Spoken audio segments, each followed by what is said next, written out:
before you click off this video and be like, oh my god, another tier list, like who asked? And to that I say, you're right. Nobody asked actually.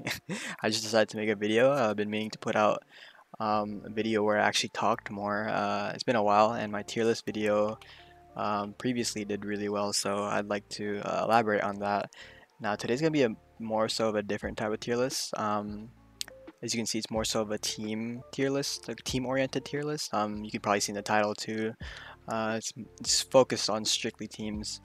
It's just another way of looking, or at least quantifying, the value of certain teams rather than focusing individually on the character themselves, which can get quite nuanced due to the fact that it is a team game, right? And a lot of units value, specifically when geared towards Abyss or quote-unquote endgame content. It has a lot to do with character interactions, how they synergize in the team, and how valuable their team slot is in that team, and etc, etc. It goes on and on. But yeah, let's just get right into the video. So actually there are some disclaimers I want to get out first. I definitely forgot some teams. It's quite hard to take all teams into account, right? I tried my best to think of the most optimal teams, as well as either relevant teams or teams I feel like that are in the spotlight, whether it be misconceptions or they're just popular among the player base. And if you would like to know if popularity equals efficiency, stuff like that, and you can see like characters like Xiao, Yoimiya here, very popular characters. That I guess their power level is when you get to the higher levels, in terms of content in this game, is quite nuanced. If I forgot a team, or if you have a noteworthy addition to the tier list, make sure you let me know down in the comments below. I would love to start a healthy discussion there. Prage, healthy discussion.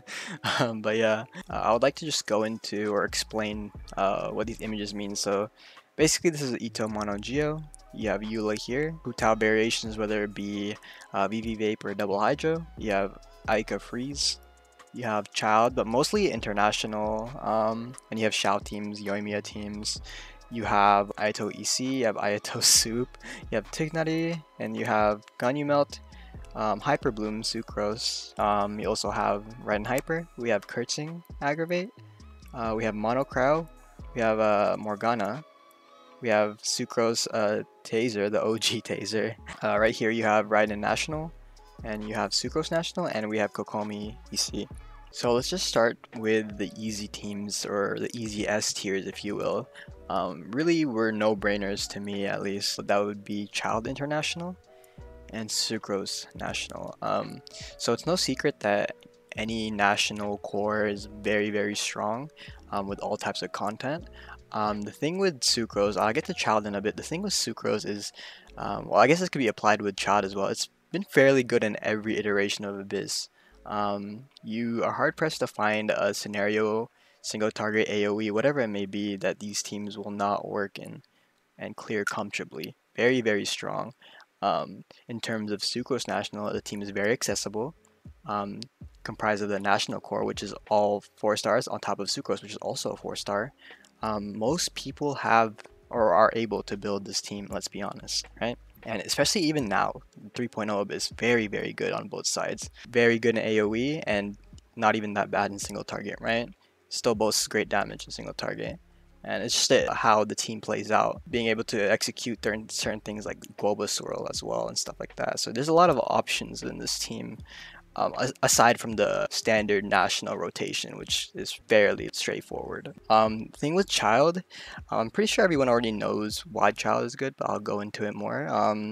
Right off the bat, his Riptide and the interaction with mobbing and groups of enemies, so or with quadratic scaling if you want a term for it. The ease of use too, not necessarily ease of use, more so in terms of double swirling. It's a lot easier to double swirl, but I will say there is some kind of curve of difficulty, I guess, in terms of rotation. it might seem quite daunting to some people. It's definitely worth, and it will benefit you so much in the Abyss.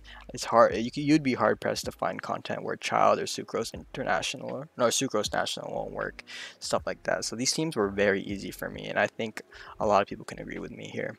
Let's start with Raiden National. Now, this can be an easy S tier for some, and it probably is up here, right? And I'll probably keep it up here for the sake of the video. Oh, by the way, this tier list isn't ordered. Well, some parts might be, but I'll specify it. But in general, this shouldn't be in order. But if there was an order, then this would probably be here or top of here. The reason being is, Raiden National is interesting, right? Like, I think the strength from Raiden National comes from, well, not only its damage, but I think it comes from its extreme ease of use. Extreme ease of use. You can pretty much spam, button mash on this team, and you'll be clearing shit like comfortably. Like, it's that insane. As far as efficiency outside of combat, it's pretty resin efficient. You just farm emblem. 3 of your characters want emblem in this team, and then Bennett just wants no bless. So it's very resin efficient, and farming emblem is, you can never go wrong with farming emblem. It's just, I guess, like, for me, it's more of like an opinion to put it here, but I guess for the sake of this video, I'll put it up here. It's just the fact that you're able to button mash and kind of play this team like quite brain dead could be a positive or negative to some. You still need to do some funneling in it, and it lowers energy requirements for your whole team, so that could be quite nice. So I guess aside from the damage, there's a lot of invisible value here, not just like overall strength in terms of damage, right? So I think that's important to note. So I think I'm comfortable with putting Raiden National up here, even though on a personal level I quite don't like it, but nonetheless it's still up here. Reasons being is just it kind of neglects funneling and importance of optimizing your rotations, but I digress. Rational, it can be up here for sure.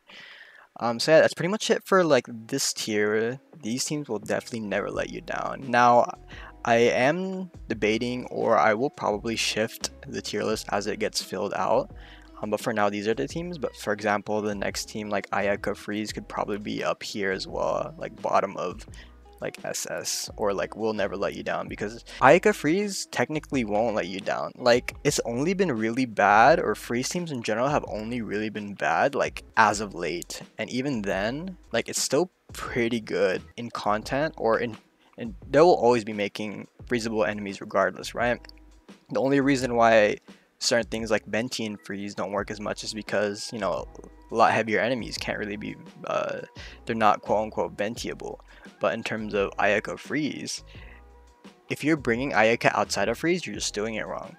So you're just always going to bring Ayaka into Freeze, and that's just an assumption, right? That's just like why bring Ayaka outside of Freeze? So that argument, like in terms of unfreezable enemies, quote-unquote, is just, that doesn't track. So I digress. So why Ayaka is borderline never let you down or strong and efficient is just compared to Ganyu, right? Okay, so it's kind of hard, or not hard, it's kind of tricky to talk about Ayaka without mentioning Ganyu. So let's talk about Ganyu for a bit. So Ganyu Freeze, or Ganyu in general, is just a unit that people compare to Ayaka. People are always like, pitting them against each other, which is, I will say, if you look at Ganyu, her teams rely on a lot more compared to Ayaka.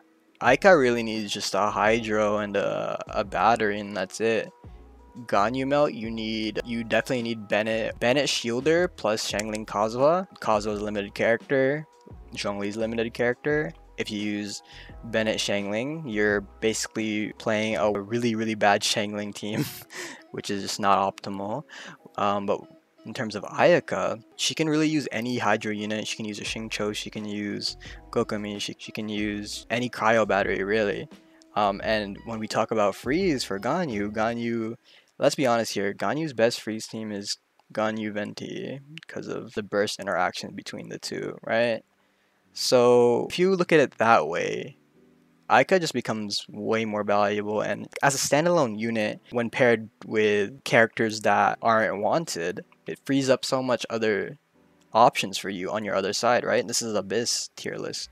This is assuming that you want to do Abyss, right? So Ayaka is far better in that regard, which is why on top of her damage, we haven't even gotten to her damage yet, on top of her damage is just so Ayaka's damage is too high, on top of the fact that she has access to Blizzard Strayer, freeze, so that her burst can hit enemies, and her burst is insane. Like, we all know her burst is really, really high damage, right?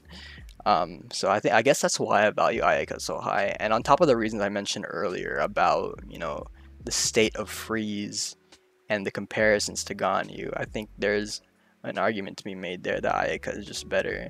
Ayaka team's very, very strong, and will always be, I think will always have a place in the meta just because Ayaka is just that strong. So while we're on the topic of Ganyu, well, let's talk about Ganyu Melt, and I think I'll put Ganyu Melt like right here or here, and with the same reasons why I said earlier. Essentially, there are a lot of other factors to consider than, oh, big melt number or big damage number, right? There's a lot of other factors considered that makes a good team. Now let's look at Ganyu Melt. Let's look at both variations. Let's look at the Kazuha variation. You are using Kazuha, a limited 5-star. You are using Zhongli because you basically want to have a shielder, or else you're just not playing the game. So you have three limited characters actually on that team, plus Bennett, which is a high wanted character in the Abyss, right? So what does that mean? That means you are giving up so much just to play a suboptimal team. That's just the truth of it. Now there are some exceptions, right? If you have like the assumptions on this tier list are, you know, free to play low spender, right? For the average player, right? If you have like insane builds and you can just run whatever you want, obviously just play whatever you want. This video is not for you. This is limited resources, free to play-esque, and you're wondering what's the best for your account, regardless of like design or whatever, right? You just want a good gameplay experience. With that regard, something I want to add to that is also you need high ER requirements, especially if you're building Xiangling.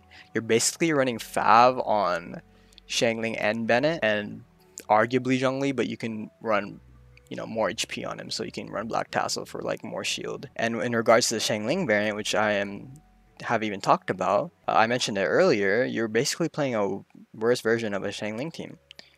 You know, instead of pulling 2 5-star characters in Ganyu Zhongli to play a suboptimal Xiangling team, you just play Sucrose National, which is a Xiangling team that is, you know, up here for reasons I've said earlier. Now, that's basically why Ganyu Melt is like in Y. I mean, it's a team that works, right? But teams considered good doesn't just have to work.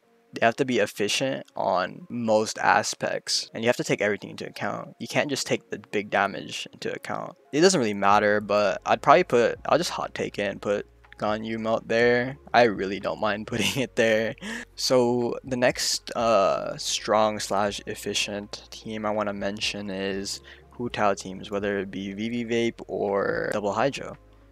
I think Hu Tao is, especially in this state, current patch, I think she's still as good as she always was, really.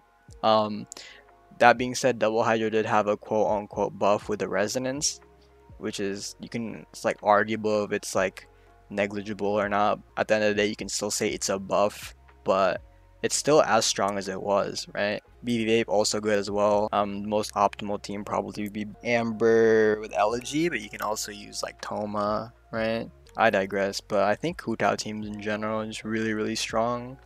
Not quite as strong as Ayaka teams, but really strong overall, in general. It might float in between, like in the middle of strong and efficient, but for now I'll put it like right here. It's tough with these like 5-star alternatives, right? The next team I kind of want to go into is actually a new team. It's Sucrose Hyperbloom teams with Xingqiu specifically. I think this team is very, very underrated in my opinion. The setup can be quite, depending on the units you use and your knowledge on Denjo reactions, ownership, etc. This just depends, but I think with a sufficient or decent knowledge, if you're consuming meta content or like entry-level TC content, you should know how to play a Hyperbloom team and be familiar with the reactions and the interactions, how it works and stuff.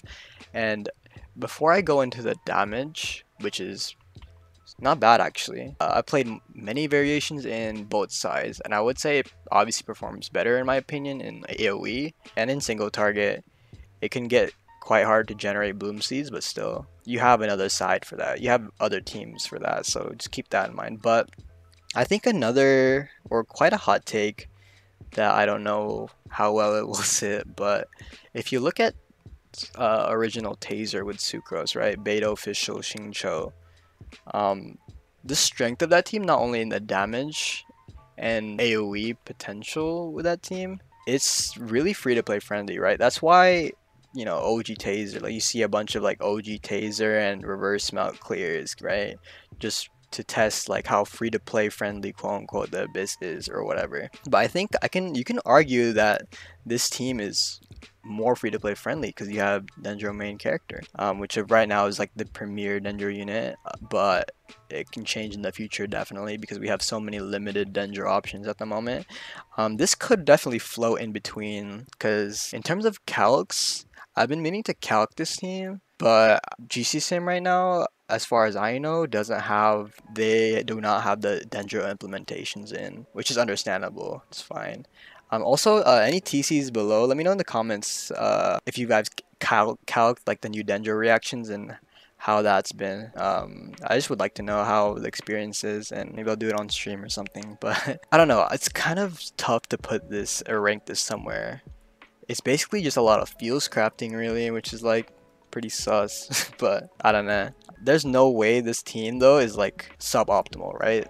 So this can be like anywhere. I don't want to spend too much time on this, but it's a team that works really well, and depending on your electro character, proccing the reactions and ownership, Pookie, Yai, Official, any one of those can work. Let's just move on though. Now moving on with Taser, which I touched on briefly when talking about Hyperbloom.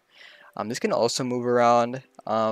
This team is very, very tried and true, if you will, in terms of accessibility, damage, AoE potential. I have tested it or play tested it in floor 12 first half on all chambers, and it was definitely comfortable, provided you know how to play the team, right? So I think I can comfortably put or confidently put OG Taser up here. Like I said, a lot of the tier list here is not in order. I'll try my best not to. Some, like I said, I'll specify, but most of this is not really in order because it can get quite convoluted in trying to figure out an order. But Sucrose Taser has always just been solid in AoE. Like I said, floor 12 first half, it performs well, provided you're playing it optimally. It has kind of the ease of access shared with Hyperbloom, right? I guess that was the appeal of it. It frees up a lot for your other side, like this team. That being said, Fischl right now is really wanted in the Abyss even more now, so that can also skew the perception on a lot of these rankings, so keep that in mind. So the next teams I'd like to talk about are Ayato EC, Ayato Soup, and Kokomi EC. Now these teams perform quite similarly in terms of like comparing Ayato EC and Kokomi EC calcs. Ayato's might be slightly better, if not the same. It's quite negligible actually. Ayato Soup, I have actually not compared the calcs, but I would comfortably say they're like up here. Ayato Soup, very straightforward, a lot of reaction spam, great in AoE. Same with EC. Ayato boasts really good damage in AoE, as well as being able to stay in Bennett Circle in Soup, if you're playing Bennett on there. Just a lot of positives with Ayato Soup, especially triggering vape lows over vape, stuff like that. Another thing noted about, or worth noting, is you can play around with the variations, kind of. You can use Sucrose. Kazo would be quite nice here, though. You can also use Beidou, I guess. But Fischl would just be better, but then again, Fischl is really wanted right now. You can use Raiden too. Yeah, I'm just basically like making this video off the fly, so I'm just contemplating a lot of things as I make rankings.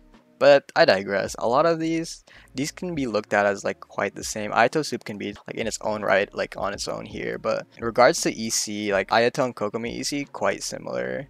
The only noticeable difference is like Xingqiu EC, which does more damage than the two. Good thing to note about these two teams frees up Xingqiu. That being said, like I said earlier, Fischl is being used, or quite valued high right now, or quite high value right now. So yeah, just keep that in mind. Ayato teams, strong in general, and Kokomi EC is a good alternative, very good alternative.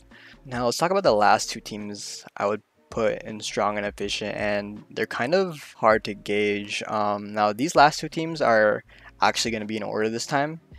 So meaning since they're at the bottom, they could hover in between alternatives and strong and efficient. So those two teams being Mono Cryo and Morgana. Morgana can be here, but for the sake of assuming best case scenario, right? Put him here. Like I said, I already touched on Morgana earlier, comparing it to Ayaka. That's why like it's not here, right? There's good reasons why they're not like equal. They're definitely far apart from each other in my opinion in terms of overall value. Ayaka doesn't need as much as Ganyu needs in freeze, right? Absolutely needs Venti, assuming if we're using, you know, best or most optimal teammates here. Absolutely needs Venti in freeze if you want the best damage out of Ganyu. Quadratic scaling, etc, etc. Mono Cryo as well, while it's a very strong team, really high damaging teams, if you want to hit that high damage, you basically want to pull for Shenhe, right? And Shenhe, freeze being already quite expensive as a team in general, so pulling for Shenhe is adding to that. Which, do you really need Shenhe to clear content with Ayaka? No, you just don't, right? You really don't. That being said though, Shenhe is a very good character if you want to maximize Ayaka damage. Just the question always comes back to, do you need to? And that's just up for you to decide. If you're committed to Ayaka's damage, and if you just want the best out of your Ayaka, and you're just all you're focused on, and it's just what you want more than anything, sure, roll Shenhe. But she's not needed. And Mono Cryo is in single target, is basically like what you want to use it in. In terms of single target, there are other options you can go for that are probably cheaper, to be honest. So these are very strong, kind of efficient, but like I said earlier, I will specify when this tier list is ordered, and these two are definitely ordered here. Bottom of strong efficient and borderline like here. Once I end this video or look at the entire tier list as a whole, I'll probably move it around. Actually, I want to put Mono Cryo here, which is kind of hard for me, but in looking at the rest of the teams, in terms of talking about Ayaka teams and assuming optimal scenarios, right, where you want to be running Ayaka in freeze, where you're only putting Ayaka in freeze, I would actually put Mono Cryo here as a decent alternative. Like, you never really need to roll Shenhe here. I'll probably put it here, but it's just really rough to accurately put them here, so I'll put it here for now. Could change though. So for decent alternatives, kind of a small tier here, I'm just gonna be putting Keqing Aggravate, and oh, Ayato Vape is not here, but let's pretend Ayato Vape is here. But I mean, I guess it's not that big of a deal. So a main reason why Keqing right now is a good alternative, I can actually see her being up here with more testing. But as far as the playtesting I've had with her at a baseline, I think it's important to mention my Keqing stats. She's 80-80, 888 talents, R5 lines roar at 80. The team I used was Kazuha, Fischl, and DMC. And even at that baseline, she's performed really well on both sides in my playtesting. For me, I preferred her more in single target, but that's probably because I was against the Dendro chicken, but even against Xiao Bishop it was fine. You just have a lot of iframes as well with how the rotation works with Keqing. She's really fluid with her rotations. Nonetheless, Keqing got a lot better with this patch, to the point where I kind of want to put her like either up here or here, but I'll just put her here for now. Don't want to make any like too big of statements right now. Keqing is in a very solid spot right now, so that's all I have to say about her. She does require Fischl Kazuha in my opinion, just for her damage, but you can probably get away with some other alternatives. I just haven't tested them, so I'll just put it here for now. Well, I have tested Kuki, but not as extensively as how I'd like. Oh, I think it's important to talk about the assumptions I use. So I used Instructor on DMC, and I think Fischl was just on to attack. She wasn't really on anything, and then I was on four gilded. Keqing was on 4 gilded, so yeah. So that's pretty much it for the Keqing aggravate team. I think it's very solid overall, and it can definitely clear comfortably. So the next tier we have suboptimal and or investment heavy. Now I think you can kind of see the trend where this is gonna go. So these 3 characters for sure, just due to the fact that they're all pretty much investment heavy in their own right. Itto needing certain units to kind of elevate his teams, right? You can go, you know, Goro Zhongli, but if you really want to go further, you need Albedo. And a lot of people would consider a good Xiao team to have Albedo, to need Albedo, right? As well as Xiao as an element. If you're doing 4 Xiao, right, it's going to be rough on you for the Abyss. And it's also suboptimal due to the fact that Xiao is never a team that you prioritize. Xiao is always a team that if you happen to have, or they're just a secondary option. They're never like a priority. So yeah, just with all the information said, is just suboptimal and investment heavy here, considering your choice of an Albedo-less team or not. So with Eula, don't need to talk about Eula as much. I could put her here, but at least like I'm really trying to make up like good positives for Eula. I guess she's the best way to play physical, if you can consider that. But yeah, a lot of Eula's gameplay mechanics and just how her damage output is just really inconsistent. And yeah, she's a retry button for a reason. Nothing much to be said. Super conduct, not much going for her really, and really needing her to clear her burst. On top of that, your enemies can dodge your burst.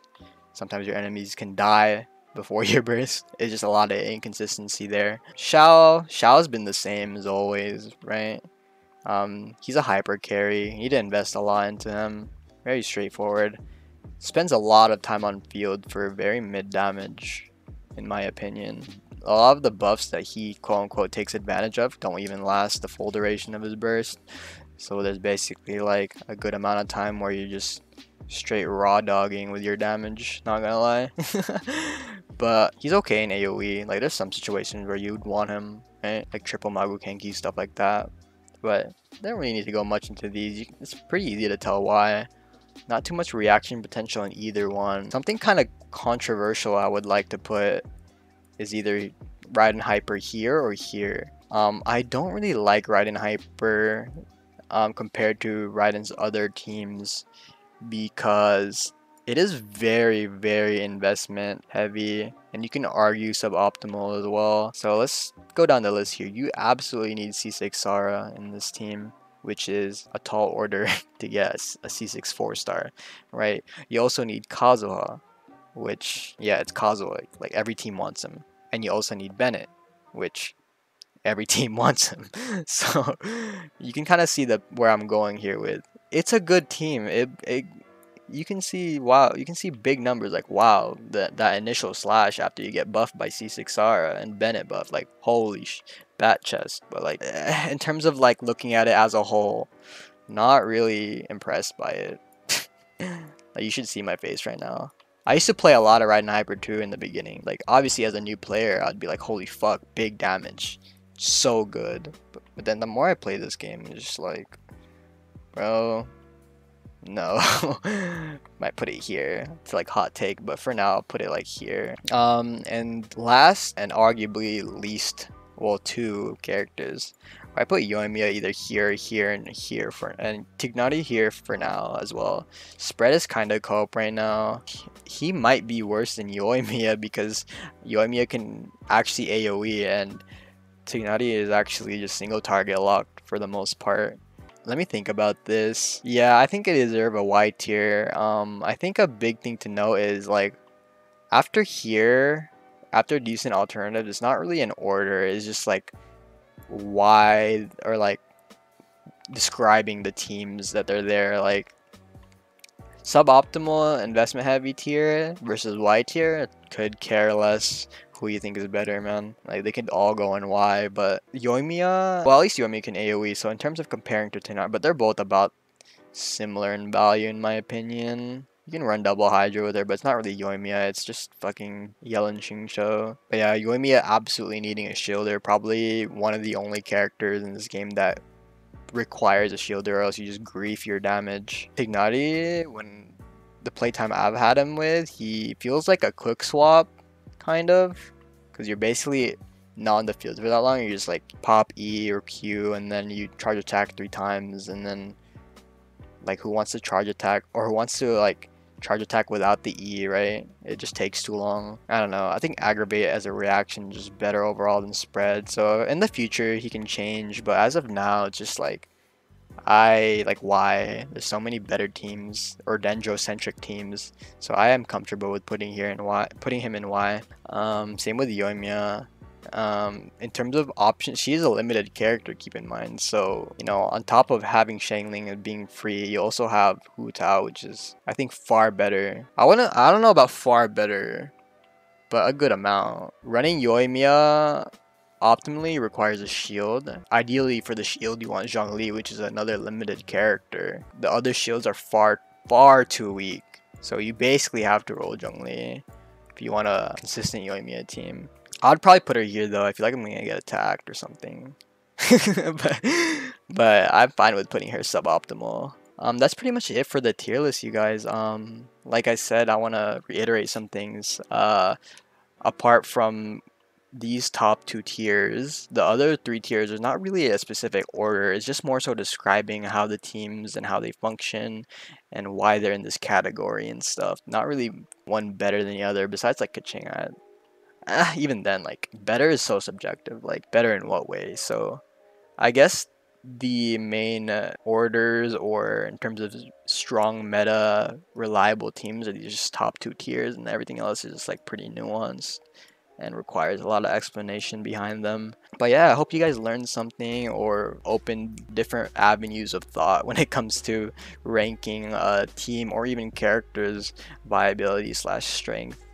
When it comes to Abyss. If you have any comments or any discussions that you would like to start, or any ideas that I possibly forgot or you think I would like to know, comment down below and let me know. Always enjoy learning new things and seeing what takes people have. Quite interesting. But yeah, keep it civil. Hope you guys enjoyed. Like I said, I know I missed a lot of teams, so let me know down below again if I missed any important teams. I definitely have. You have to excuse me. It is quite late, and I decided to make this video on the fly. So that's enough for me. I stream on Twitch some nights. I try to stream every day. If you guys want to catch up with me and talk TC and meta and stuff, I stream every other night or every night on Twitch basically. Thank you guys so much for watching. I will catch you guys later. Peace.